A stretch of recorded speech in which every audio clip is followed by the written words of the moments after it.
बुकेत, मेरा pencil box देखा है क्या?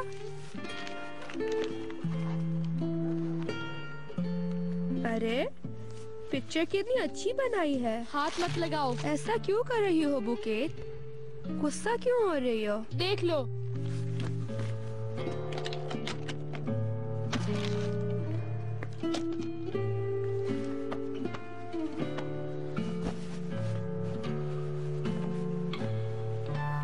क्या हो गया तुम्हें?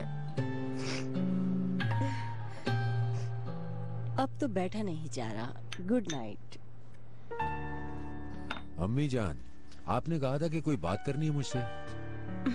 फिरदौस की बात करनी थी बेटा।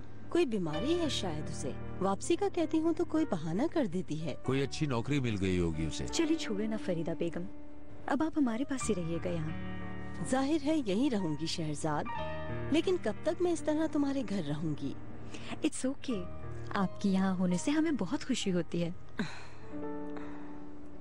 Good night. Good night. Good night. चलें अब हम भी जाके सोते हैं। हाँ चलो।